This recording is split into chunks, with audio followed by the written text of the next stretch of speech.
사도행전 27장 9절부터 26절입니다.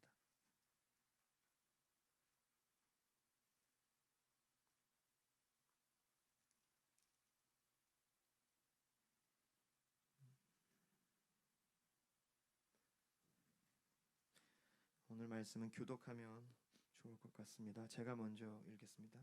여러 날이 걸려 금식하는 절기가 이미 지났으므로 항해하기가 위태한지라 바울이 그들을 권하여 말하되 여러분이여 내가 보니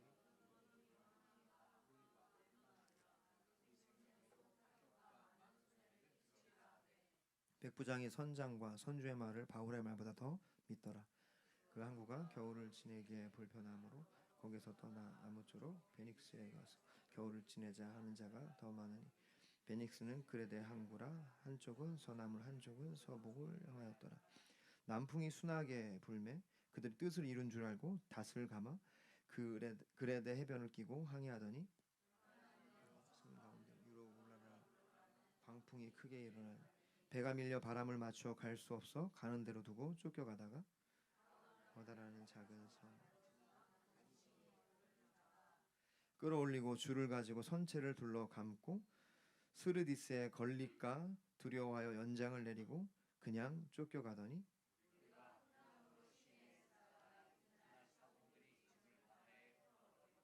사흘째 되는 날에 배의 기구를 그들의 손으로 내버리니라.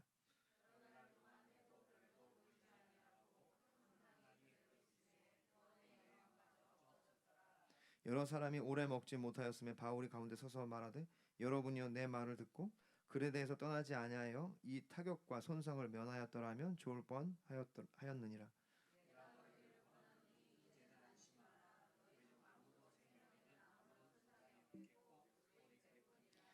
내가 속한 바 내가 섬기는 하나님의 사자가 어젯밤 내 곁에 서서 말하되 어라 두려워하지 말라 내가 가이사 앞에 서야 하겠고 또 하나님께서 너와 함께 행하는 자를 다 내게 주셨다 하였으니 그러므로 여러분이여 안심하라 나는 내게 말씀하신 그대로 되리라고 하나님을 믿노라 은즉 우리가 반드시 성령 보리라. 아멘. 기도하겠습니다. 하나님 아버지 감사합니다. 이 시간 우리 가운데 말씀하여 주시옵소서. 하나님 우리가 주님의 뜻을 알기를 원합니다. 인생이 광풍에 휩싸일 때 인생의 광풍이 불어닥칠 때 하나님 오늘 말씀을 통하여 우리가 어떻게 해야 할 줄을 어떻게 살아남을 줄을 깨닫는 시간이 되게 하여 주시옵소서. 성령님 기름 부어 주시고 충만하게 역사하여 주시옵소서. 전하는 자나 듣는 자 모두가 하나님의 말씀을 전하고 듣는 시간 되게 하여 주시옵소서. 예수님 이름으로 기도하옵나이다. 아멘.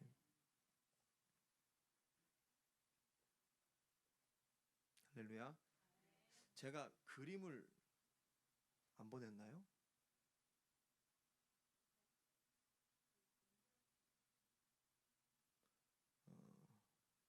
그러면은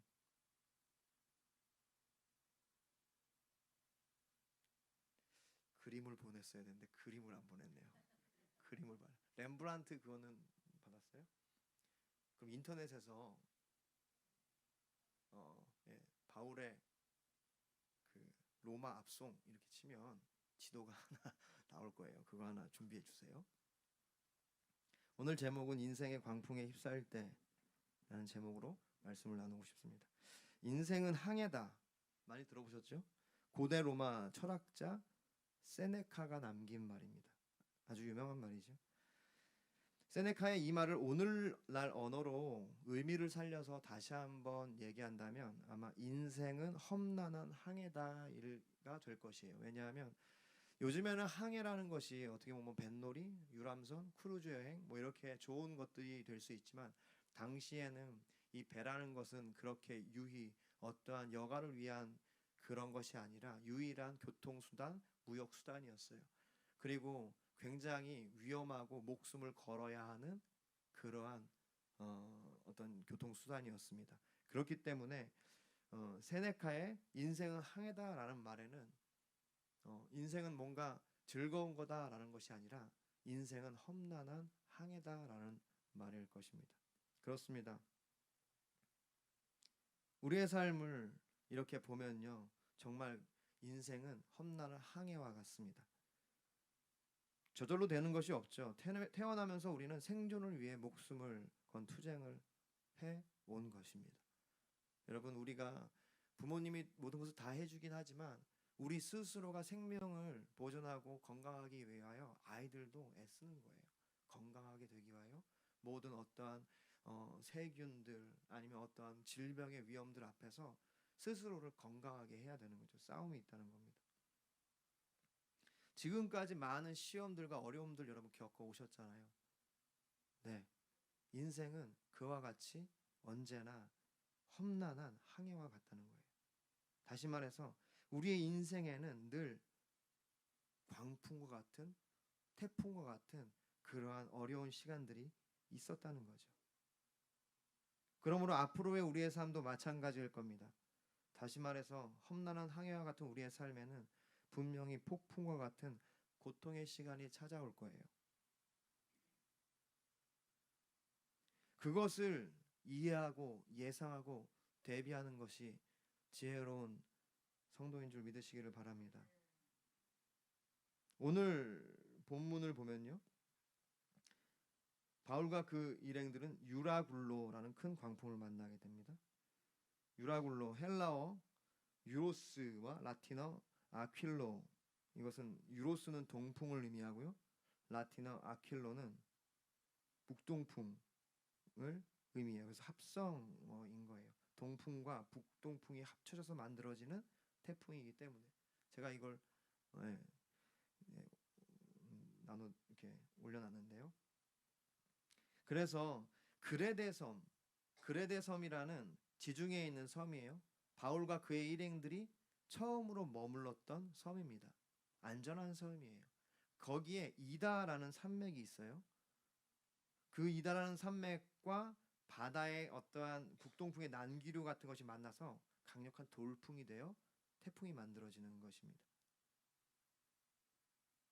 그래서 영어로는 허리케인 폴스라고 해요. 태풍이죠. 허리케인. 그림 1을 보여줄 수 있어요? 갈릴리. 네. 잘 안 보이죠? 잠깐 불 끄면 좀 렘브란트가 빛의 화가고 저도 되게 좋아하는 화가예요. 17세기 네덜란드의 화가입니다. 천재죠. 그 당시에 모든 화가들은 이탈리아로 그 유학을 갔어야 돼요. 근데 렘브란트는 한 번도 이탈리아를 가본 적이 없지만 이탈리아의 모든 화풍을 압도하는 놀라운 빛의 화가로서 인상파에 어떠한 그 인사이트를 줬던, 그래서 그의 그 그림은 언제나 빛이 주된 역할을 합니다. 여기 보면 명암과 그 밝은 곳이 있고 그래서 비추는 것들이 좀 있죠.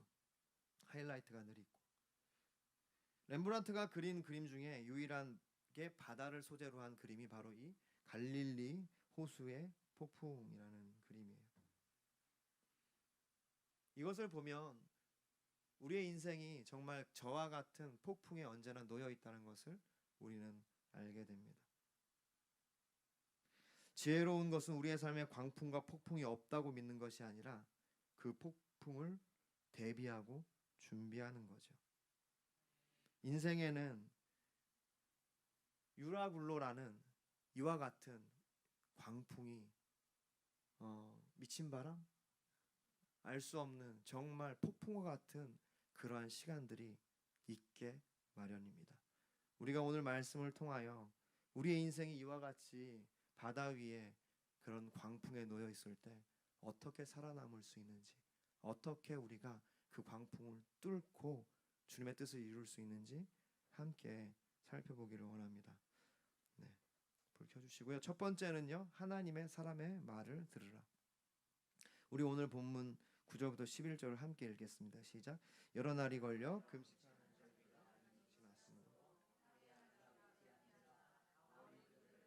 말하되 여러분이요, 내가 보니 이번 항해가 하물과 배만 아니라 우리 생명도 타격과 많은 손해를 끼치라되 백부장이 선장과 선주의 말을 바울의 말보다 더 많이.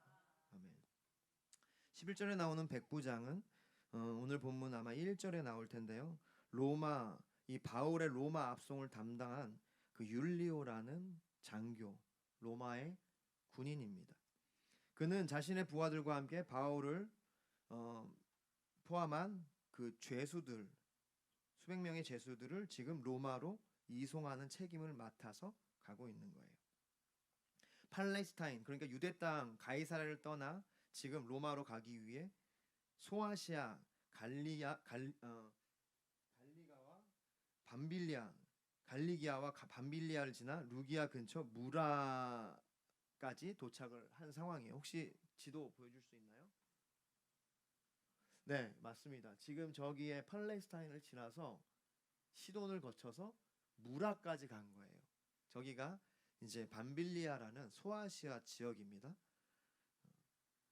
이번에 저희가 주님의 은혜로 성지순례를 갔을 때 그 근처에 갔었거든요.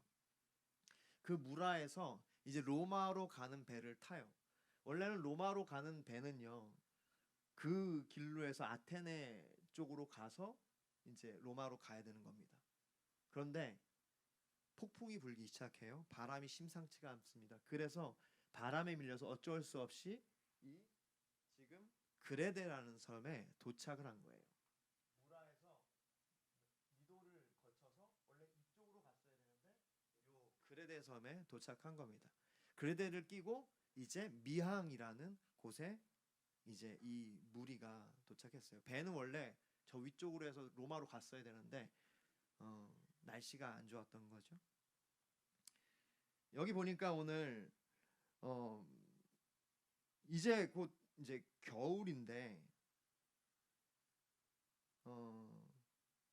그들이 오늘 9절에 보면요. 여러 날이 걸려 금식하는 절기가 이미 지났으므로 이제 금식하는 절기가 이제 10월이라는 뜻이에요. 이제 곧 겨울이라는 뜻입니다. 미항보다는 하룻길을 가면 베닉스라는 좀 큰 항구 도시가 있어요. 그레데 섬에 저기 미항에서 베닉스가 여기 있죠. 배로 하룻길. 그러니까 이들이 지금 미항은 겨울을 지내기에 로마까지 가기에는 이미 시간이 좀 늦었고, 왜냐하면 겨울에는 지중해에는 항해를 하지 않는다고 합니다. 왜냐하면 폭풍이 너무 많이 불기 때문에, 유라굴로라와 같은 그러한 태풍이 많이 불기 때문에 겨울에는 움직이지 않아요. 그래서 미항이라는, 그러니까 그 그레데에서 겨울을 보내기로 이제 결정을 한 건데, 이 미항보다는 베닉스가 좋다고 생각하여 하루길인데 뭐 어떨까 하고 이제 출발을 하려고 하는 거예요.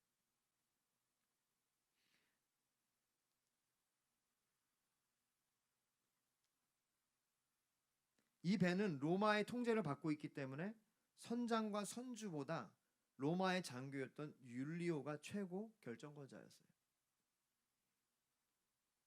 그런데 바울이 뭐라고 합니까? 오늘 본문을 보면은 바울이 그들을 권하여 말하되 여러분이여 내가 보니 이번 항해가 하물과 배만 아니라 우리의 생명에도 타격과 많은 손해를 끼치리라 하되 백부장이 선장과 선주의 말을 바울의 말보다 더 믿더라. 그러니까 백부장이 바울의 말을 듣지 않은 거죠. 바울은 기도의 사람입니다. 그는 하나님의 사람이죠. 더군다나 사실 그는 여러 번의 전도행을 통해서 항해에 있어서도 준전문가예요. 그리고 그가 지금 얘기했듯이 금식하는 절기, 이제 10월 중순에 들어서기 때문에 지금 움직이면 위험할 수 있다는 거예요. 그래서 바울은 가지 말자. 좀 불편하게 느껴지겠지만, 작지만 이 미항도 괜찮다. 여기 머물자라고 얘기한 거예요. 그런데 지금 백부장과 선장과 선주들 많은 배에 관련된 사람들은 가기를 원했던 거예요. 그리고는 그렇게 가는 겁니다. 아까 말씀드렸듯이 이제 바울의 말을 듣지 않고 그렇게 항해를 출발하죠. 하루길인데 금방 끝날 건데.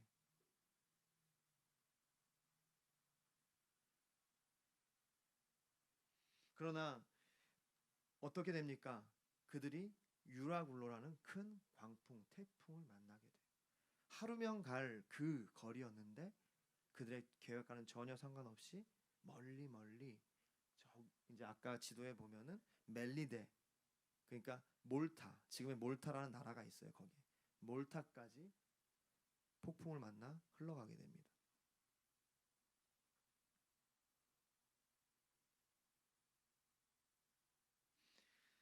율리오는 바울의 말보다 선장과 선주의 말을 더 신뢰했죠. 세상의 권위자와 전문가, 그들의 어떠한 의견을 너무 많이 신뢰한 거예요. 지나치게 많이 신뢰한 겁니다. 우리가 더욱 귀 기울여야 하는 것은 하나님의 사람의 말인 줄 믿으시기를 바랍니다. 날 위해 기도하는 사람, 날 위해 권면하는 사람, 하나님의 사람이라고 해서 무조건 목회자만을 얘기하는 것이 아니에요. 여러분의 삶에는 분명히 하나님께서 하나님의 사람을 두십니다. 여러분을 위해서 기도하고 조언하고 여러분을 위해서 여러분이 무엇을 하는 게 좋을지를 얘기해 주는 하나님의 사람이 있다는 거예요.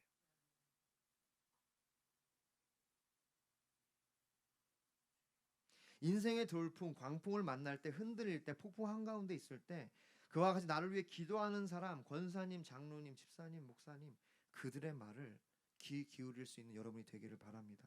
그럴 때 유라굴로라는 광풍을 만나도 살아남을 수가 있는 거예요. 물론 우리는 전문가의 말도 들어야 돼요. 오늘 본문 27장 15절부터 19절을 보면요, 그들이 배가 어떤 상황인지를 굉장히 자세히 나타냅니다. 학자들은 얘기해요. 아마 누가가, 이 사도행전을 기록했던 누가가 그 배에 함께 있었을 것이라고 얘기해요. 전문가의 의견에 따르면 그 배에 함께 그것을 경험하지 않고선 이렇게 디테일하게 그 모든 것을 기록할 수 없다고 얘기하는 거죠. 다른 사람의 얘기를 들으고서는 이렇게 할 수가 없다라고 얘기하는 거예요. 배가 밀려 바람을 맞춰 갈 수, 그러니까 배 이제는 더 이상 배가 컨트롤이 안 되기 시작했어요. 가우다라는 작은 섬을 지나쳐 버리는 겁니다. 작은 섬을. 근데 그 섬에는 근처에는 뭐가 있냐면 사주, 그러니까 모래톱이 있어요. 그러니까 바다는 바다인데 모래가 쌓인 곳이 있어서 배가 거기에 걸리면 오도 가도 못하고 죽는 겁니다.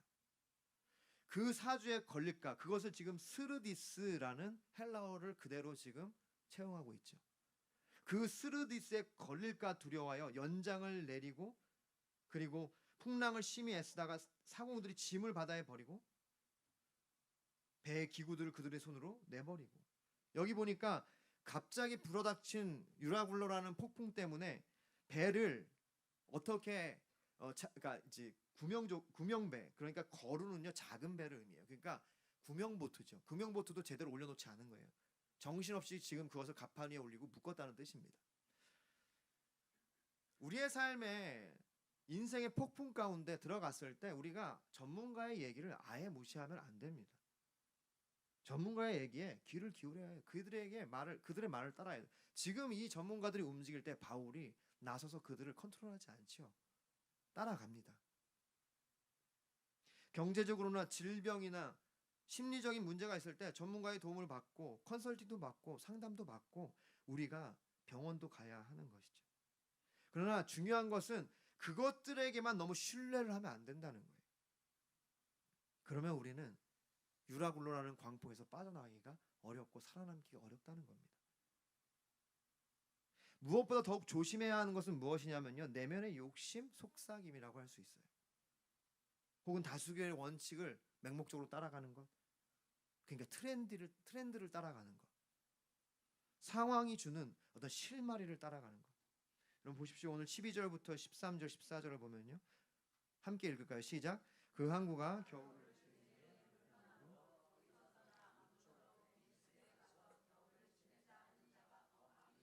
베닉스는 그레데 항구라. 한쪽은 서남을 한쪽은 서북을 향하였더라.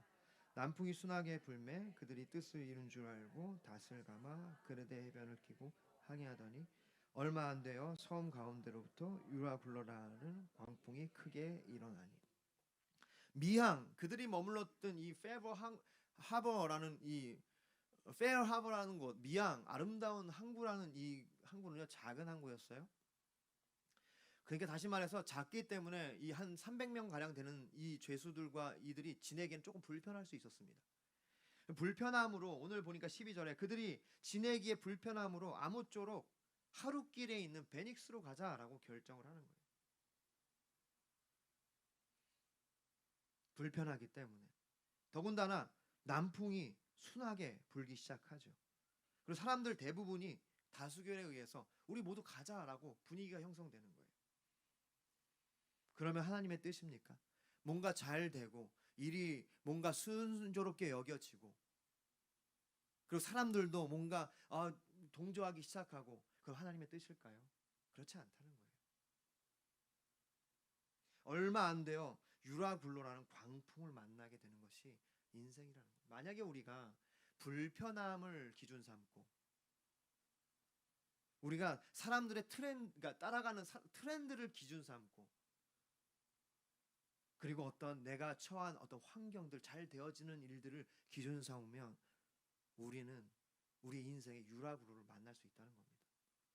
만약 그들이 바울의 말을 그 하나님의 사람의 말을 듣고 출발하지 않았으면 유라굴로를 만나지 않았겠죠. 여러분 우리가 신앙생활을 하다 보면 이 불편한 거가 싫어서 얼마나 잘못된 선택을 많이 하는지 몰라요. 불편한 얘기를 견디지를 못합니다. 오늘날 성도님들이. 어떤 분이 그래요. 전 불편한 거 싫어요. 제 스타일 아니에요. 저는 그래서 불편하면 다른 교회로 갑니다.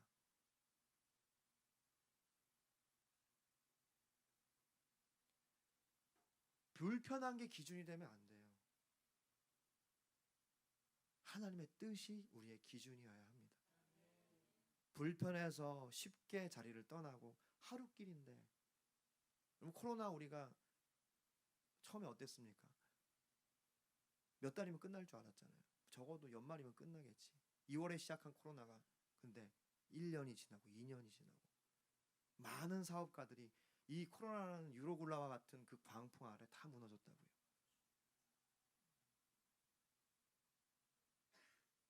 불편해서 트렌드를 따라서 미양에 있어야 됐었는데 베닉스로 가려고 하루길이면 가는데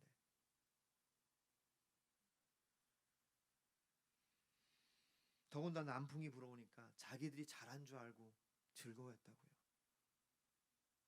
그런데 순간적으로 그 순한 남풍이 유로굴라라는 거대한 폭풍이 되어 인생을 휘몰아치기 시작하는 겁니다.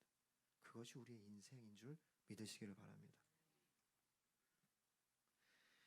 그 폭풍 속에서 우리가 그와 같은 유로굴라와 같은 폭풍을 만날 때 여러분 기억하십시오. 하나님의 사람의 말을 들어야 돼요. 하나님이 붙여주신 사람이 있다고요. 왜 붙여주셨냐? 살리려고. 여러분 오늘 본문을 보십시오. 그 하나님의 사람 바울 때문에 이 276명이라는 사람이 삽니다. 그들이 만난 이 유로굴라 광풍이 얼마나 무섭냐면 그들이 이 지중해 반을 표류를 했어요. 그런데 그들이 살았습니다.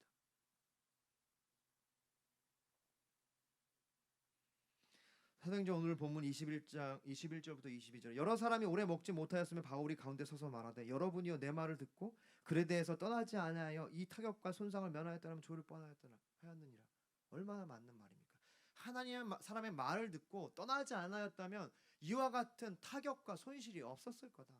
유로굴라를 만날 일이 없지 않았겠냐. 바울이 지금 책망하는 건가요? 뭐라고 원망하는 거예요? 안타까운 겁니다.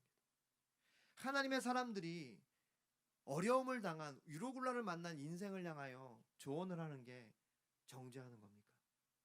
안타까우니까. 그래 뭐라고 얘기해요? 내가 너희를 권하노니 이제는 안심하라. 너희 중 아무도 생명에는 아무 손상이 없겠고 오직 배뿐이라. 할렐루야. 지금 바울이 얘기하는 거예요. 이제라도 내 권면을 들어라. 내 얘기를 들어라. 안심하라. 힘들 때 인생의 광풍 안에서 기도하고 하나님과 함께하는 하나님의 사람을 주님이 우리 가운데 붙여주신다는 거예요. 그들이 얘기해요. 그러지 말고 더욱 기도해. 많이 힘들지. 그래. 그렇게 힘들수록 주님이 더 다 계획이 있으시니까 더 예배 드리자. 집사님 힘내. 기도하는 쌓이잖아. 왜 이렇게 흔들려? 왜 믿음이 흔들려? 왜 떠나려 그래? 그런데 그렇게 얘기할 때 어떻습니까? 사실 힘들 때 그런 얘기 들으면 굉장히 야속하게 들려요. 아, 힘이 없는데 어떻게 힘을 내요? 내 입장 돼봤어요? 편하니까 그렇게 힘내라고 얘기가 나오죠. 집사님은 평안하니까. 여러분, 이렇게 그것이 서운해서 듣지 않으면 소망은 없는 거예요. 하나님의 사람의 얘기를 듣질 않으면, 서운해하고 감정이 상해서 그 사람 더 이상 연락하지 않으면, 여러분, 우리는 이 유로굴라에서 살아남을 수가 없는 거예요. 믿음의 멘토를 주님이 남겨주십니다. 유로굴라와 같은 인생의 폭풍을 만날 때 하나님의 사람을 붙여주시고 듣게 하시고 안내하신다고요. 하나님이 여러분을 살려주려고 보낸 사람이라는 겁니다. 그로부터 숨으면 안 되고 떨어지면 안 되고 막으면 안 돼요. 내 눈을 열어 믿음으로 그 하나님의 사람이 보여지게 하여 주시옵소서. 여러분, 성도들 중에 그러죠. 사업을 하다가 어려운 경우가 있어요. 그럴 때 이제 대부분 목사님을 찾아가 이제 상담을 하고, 목사가 또 찾아가서 위로해 주잖아요. 영적 의사기 때문에 좋은 얘기만 할 수는 없죠. 때로는 아픈 얘기도 합니다. 너무 힘들죠, 집사님, 권사님. 그런데 한번 돌아봐야 돼요. 하나님 앞에 어떤 거 잘못한 건 없는지, 말씀 생활을 잘했는지. 근데 그런 상황에서 풍랑을 벗어나는 사람의 특징이 뭐냐면 그 얘기를 듣습니다. 귀를 기울여요. 예, 목사님 맞네요.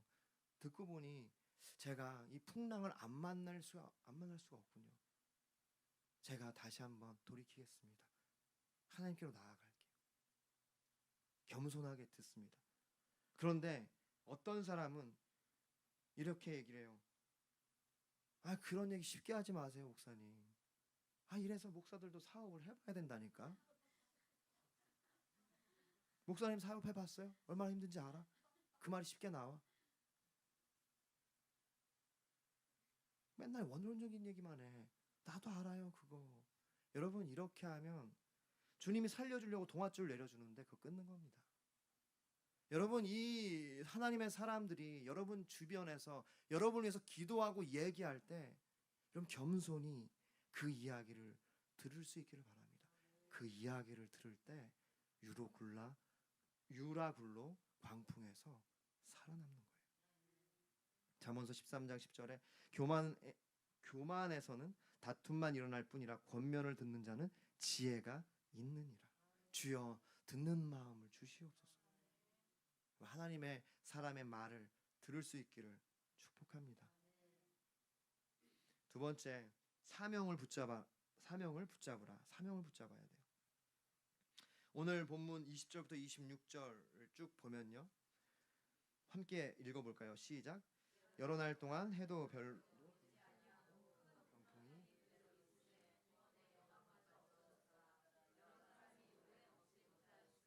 가운데 서서 말하되, 여러분이여 내 말을 듣고 그들에서 떠나지 아니하여 이 타격과 손상을 못 따라하면 좋을 뻔하였느니라.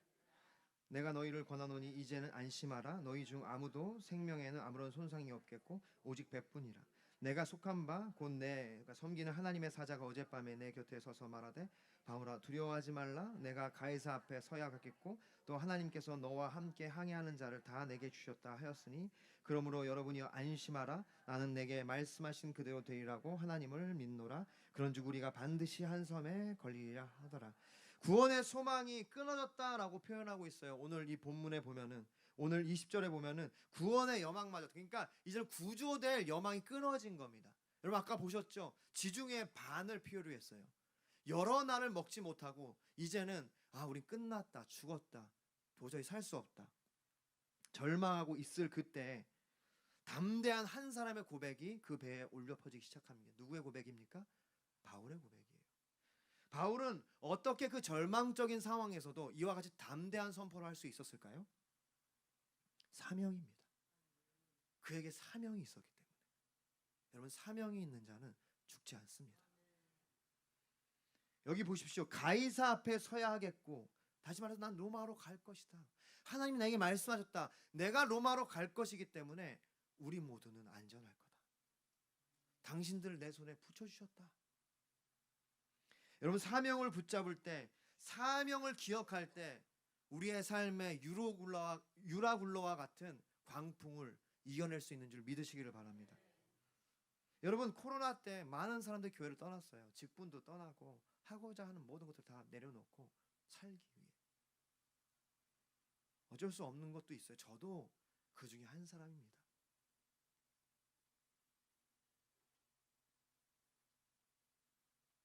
그러나 여러분 보십시오. 바울, 그가 어떠한 상황에서라도 그가 붙잡고 있는 것은 바로 사명이라는 거예요. 사명이 있는 자는 죽지 않습니다. 시편 118편 16절부터 18절. 여호와의 오른손이 높이 들렸으며 여호와의 오른손이 권능을 베푸시노다. 할렐루야. 전능하신 하나님이시라는 거예요. 내가 죽지 않고 살아서 여호와께서 하시는 일을 선포하리로다. 사명이죠. 여호와께서 나를 심히 경책하셔서도 죽음에는 넘기지 아니하셨다. 할렐루야. 거대한 인생의 폭풍 한가운데 우리가 살아남을 수 있는 방법, 그것은 사명입니다. 여러분, 저는 사실 비행기를 굉장히 무서워합니다. 언젠가 나누겠지만 저는 사실 너무 감사하게 이제 세계 일주를 했어요. 세계 일주가 뭐냐면 출발한 곳에서 한 바퀴를 돌아서 이게 돌아오는 건데, 딱 그렇게만 하려고 했는데 주님의 은혜로 저희 이제 아내와 함께 그 5대륙을 다 5대륙을 다 갔어요. 5대륙. 너무 감사하게. 물론 찍고 가기도 했지만 너무 귀한 시간이었습니다. 그런데 생각해보면 어떻게 했나 싶어요. 왜냐하면 제가 진짜 비행기 타는 걸 무서워하거든요. 어떤 때에는 이제 저기 브라질에서 영국으로 갈 때가 있었는데 얼마나 난기류가 심한지 롤러코스터 타는 것 같았어요. 진짜 막 기도가 진짜 절로 나옵니다. 얼마나 기도를 열심히 하는지 몰라요. 우리 이하은 사모님은 담대해가지고 바울 같은 사람이에요. 그래서 잘 잡니다. 할렐루야. 그래서 우리 마무리에 이 유라 굴로를 만났을 때 우리 이하은 사모님이 바울과 같은 존재인 줄 믿으시길 바랍니다. 네, 그래요. 그래서 너무도 저는 비행기 타는 것을 이제 무서워하는데 고소공포증 때문이에요. 근데 그럴 때 제가 꼭 하는 기도가 있어요. 주님, 제가 할 일이 있지 않습니까? 저에게 사명이 있지 않습니까? 주여, 이 비행기가 안전하게 착륙하게 하여 주시옵소서. 착륙하면 또 잊어버립니다. 근데 어쨌든 그렇게 절제절명의 순간에는 사명이 기억난다고요. 여러분, 할렐루야. 여러분, 절제절명의 순간에 사명을 붙잡으십시오. 사명을 붙잡으면 여러분 살 수 있습니다. 할렐루야. 우리 세 번째입니다. 곁에 계신 주를 찾으라. 우리 23절 말씀 함께 읽을까요? 시작. 내가 속한 바 내가 섬기는 하나님의 사자가 어젯밤에 내 곁에 서서 말하되.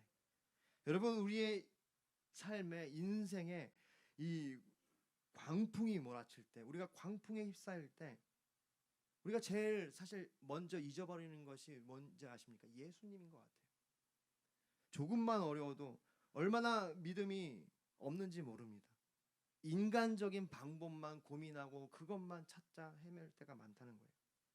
여러분, 우리가 주님이 다시 오실 것도 알고 우리와 함께 하시는 것도 알고 그분이 세상을 창조하셨다는 것도 알지만 폭풍을 만나면 제일 먼저 잊어버리는 게 예수님 같아요. 스스로 어떻게든 해보려고 한다는 것입니다. 다 머리만 아는 관념적인 신앙이기 때문이에요. 다시 오실 그분이 그날에도 우리와 함께 하지만 오늘 이 시간 이 광풍에 휩싸인 우리 인생에 함께 하시는 줄 믿으시기를 바랍니다. 지금 오늘 그 주님을 보기 시작해야 돼요.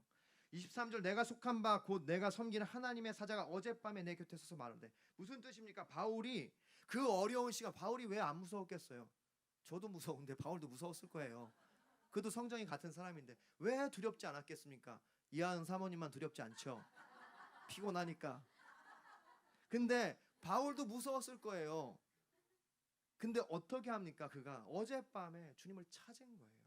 주님을 찾기 시작하자 주님 어디 계신다고요? 내 곁에 서서 내 곁에 계신다고요. 내 곁에 계신 주님을 찾을 때 우리가 그 광풍에서 살아남을 수 있는 겁니다. 주님은 바로 곁에 계세요. 마태복음 28장 20절 하반절에 세상 끝나가지 너희와 항상 함께 있으리라.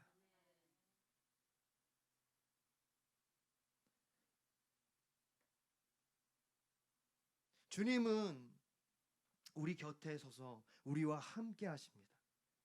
우리를 그냥 그 광풍을 통과하게 내버려 두고 마는 것이 아니라 우리 곁에 계신다. 그 주님을 찾을 수 있기를 소망합니다. 정리하겠습니다. 우리 오늘 본문 27장 23절 26절 내가 속한 바 곧 내가 섬기는 하나님의 사자가 어젯밤에 내 곁에 서서 말하되 바울아 두려워하지 말라. 내가 가이사 앞에 서야 하겠고 또 하나님께서 너와 함께 항해하는 자를 다 내게 주셨다 하였으니 그러므로 여러분이여 안심하라. 나는 내게 말씀하신 그대로 되리라고 하나님을 믿노라. 그런즉 우리가 반드시 한 섬에 걸리리라 하더라. 풍랑 속에서 그 극도의 두려움과 죽음의 공포 앞에서 모든 구원의 여망이 끊어졌을 때 바울 곁에 계신 주님을 바울은 보기 시작했다는 것. 그리고 사명을 기억했고 그분의 말씀을 듣기 시작했습니다. 두려워하지 마라. 너는 가이사 앞에 서게 될 것이고 이 모든 사람은 너와 함께 살게 될 것이다. 그의 심령은 말씀으로 가득 찼고 그 믿음으로 채워졌습니다. 그래서 그렇게 담대하게 얘기하는 거예요. 그러므로 여러분 안심하십시오. 우리는 한 섬에 걸리게 될 것입니다. 우리의 삶이, 우리의 인생이 유라굴로와 같은 광풍에 휩싸일 때 여러분 겸손히 하나님의 사람의 말을 들을 수 있기를 바랍니다. 사명을 가장 소규중히 여기고 붙잡을 수 있기를 바랍니다. 그리고 바로 곁에 계신 주님을 찾으셔야 돼요. 우리의 삶 앞에 어떤 유로굴라 광풍이 미친 바람과 폭풍이 불어올지 모릅니다. 여러분 그럴 때 꼭 이 말씀을 기억하십시오. 하나님의 사람의 말을 듣고 사명을 붙잡고 주의 곁에 계신 주님을 찾는 것. 그림을 한 번 더 보여주실까요? 아까 봤던 그림이죠. 이 장면은 갈릴리 호수 마가복음 4장 37절 39절의 말씀을 기반으로 그려진 그림이죠. 큰 광풍이 일어나며 물결이 배에 부딪혀 들어와 배에 가득하게 되었더라. 제가 읽어드릴게요. 예수께서는 고문에서 베개를 베고 주무시더니 제자들이 깨우며 이르되 선생이여 우리가 죽게 된 것을 돌아보지 아니하시나이까. 예수께서 깨어 바람을 꾸짖으시며 바다더러 이르시되 잠잠하라 고요하라 하시니 바람이 그치고 아주 잔잔하여 지더라. 우리 인생의 이 풍랑 유로굴라와 같은 광풍 앞에서도 여러분 주님이 우리와 함께 계심을 믿으시기를 바랍니다. 그 풍랑이는 배 한가운데 예수님이 계셨어요. 렘브란트는 그 제자들 틈에 자신을 그려 넣었습니다. 그도 그 인생이란 풍랑에서 주님을 만나고 싶었기 때문이에요. 여러분 우리는 풍랑을 두려워합니다. 오늘날에 아무리 배 기술이 발전해도 태풍은 두려운 것이에요. 죽을까 죽음의 공포가 찾아옵니다. 그런데 여러분 보십시오. 하나님은 예수님은 풍랑을 꾸짖습니다. 왜냐하면 하나님이 만들었기 때문에. 우리는 풍랑을 두려워하지만 풍랑은 하나님을 두려워해요. 우리 인생의 어떠한 풍랑이라도 하나님 앞에서는 꼼짝 못하는 것입니다. 어떤 설교자를 통해서 알게 됐는데 파커 팔머라는 기독교 학자가 있어요. 그가 이렇게 얘기합니다. 하나님은 어둠 속에 있는 자녀에게 내비게이션처럼 인도하지 않고 가장 어둠 속을 더듬고 있을 때 동행하시면서 인도하시는 분이다. 무슨 말씀이냐면 하나님이 너 왜 거기 있어? 거기 있지 마. 빨리 나와. 오른쪽으로 가. 그 방문 열고 들어가. 하나님이 우리에게 이렇게 인도하지 않는다는 거예요. 어둠 속을 통과하는 주의 자녀에게 주님이 동행하신다는 거예요.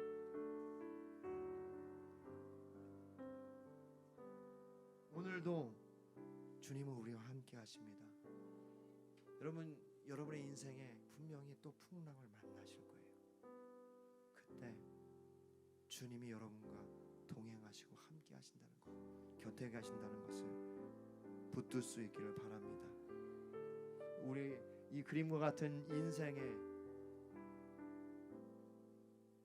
광풍에 휩싸였을 때 주님을 만나게 되기를 바랍니다.